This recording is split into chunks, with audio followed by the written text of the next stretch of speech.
Hi, class. Module 3 begins with our friend Treebeard as an example of exploring plant paradox strategies. So this is a really important module because it helps us put plants in context. It helps us understand why plants do the things that they do, which is very different than the way that animals do things. So I'm going to introduce 3 paradoxes. And we're going to connect those 3 paradoxes that the plants face and the strategies that they use to overcome them. A paradox is something that when we look at it in the beginning seems to be contradictory or not to make sense. But as we explore paradoxes more closely, we see that they do make sense. Paradox 1 is that plant resources, sunlight, carbon dioxide, water, nutrients, the things that plants need to do photosynthesis, right, to create life on Earth, those resources vary in time and space. And plants are sessile, which means they can't move like animals can. So they can't chase these resources around like a leopard could chase a gazelle.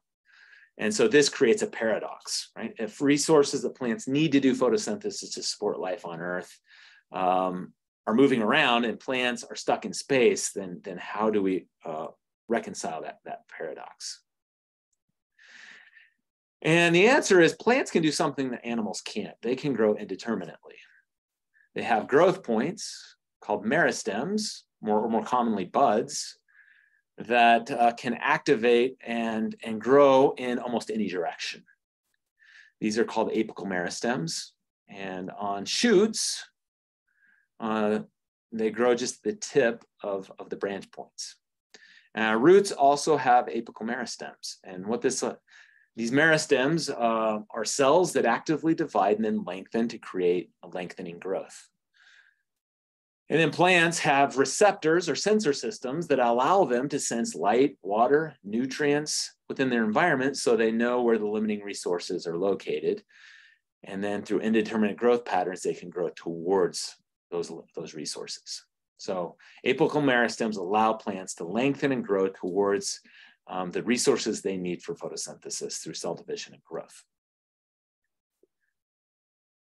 In this diagram, we also are lateral meristems, which cause stem girth growth, and axillary meristems. We'll talk more about those later. For our purposes today, what's really important are the shoot and root apical meristems that cause branch and root lengthening.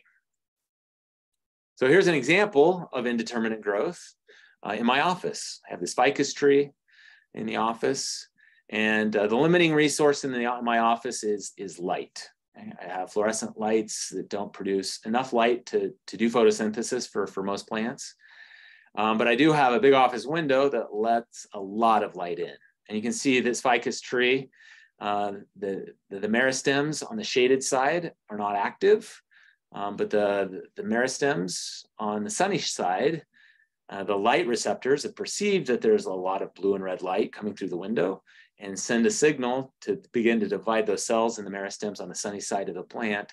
And then as those cells divide and then expand, it causes rapid stem elongation and leaf production, allowing the plant to capture the limiting resource. And if you look at my succulent garden here, they're doing actually the same thing.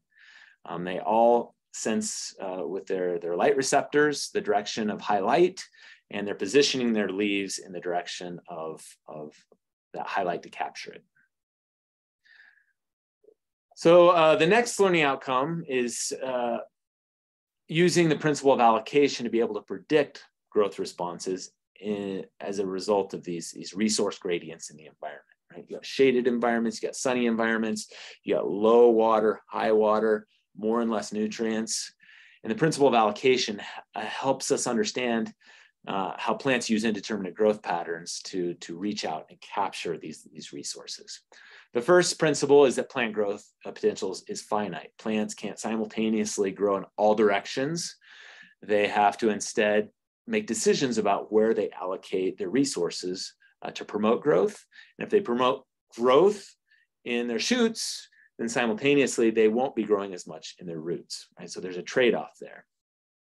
And to be successful, plants must sense which resources are most limiting to their growth. Is it water? Is it nutrients? Is it light?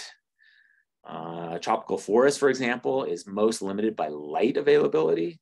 A desert, most limited by water availability.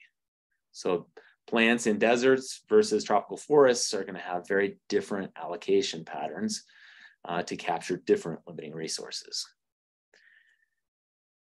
And then once they allocate resources towards growth, the plants are trying to maximize their ability to capture those limiting resources. Okay, paradox number 2 is sexual reproduction, which plants do, requires the movement of gametes. Egg and sperm for male and female flower parts have to come physically together in space for fertilization to happen to produce seeds in the next generation. And then once seeds are produced inside of fruits, those fruits need to be dispersed. The seeds need to be dispersed away from the parent plant. So the movement of sperm cells inside of pollen or seeds inside of fruits requires movement, and plants are sessile. So this creates a second paradox.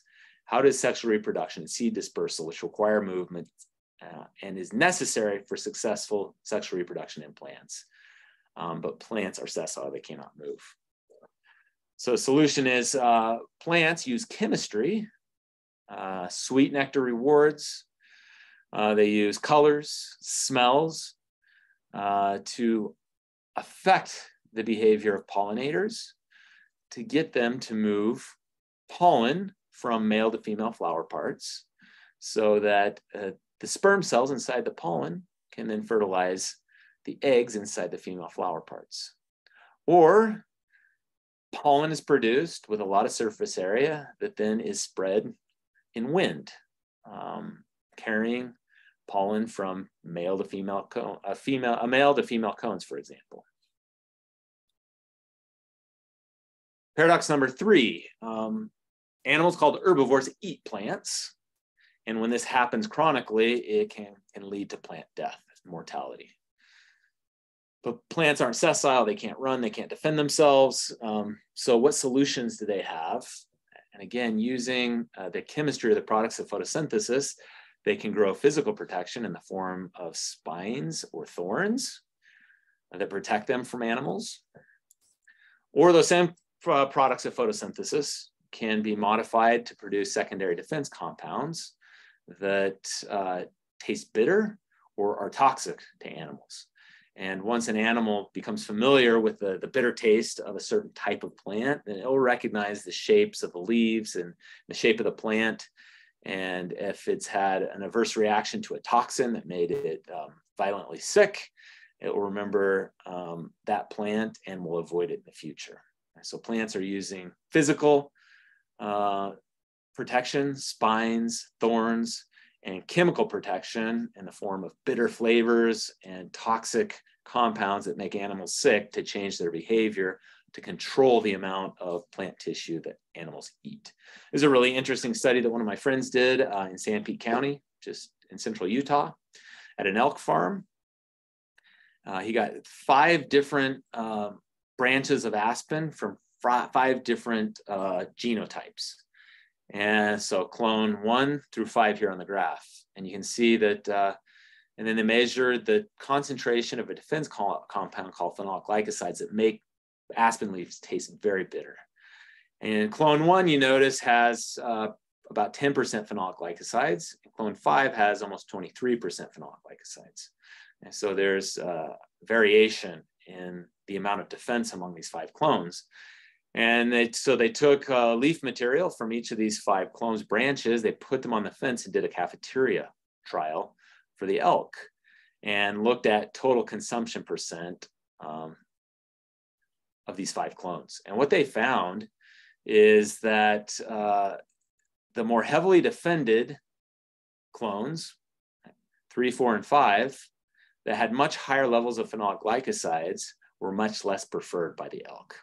My friend said that they would actually come up and smell the aspen leaves And just by smelling, they could sense the phenolic glycoside concentration. And if it was too high, they would avoid it.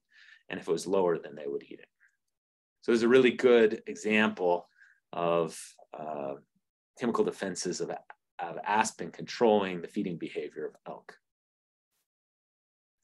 Okay, and that's it for module 3.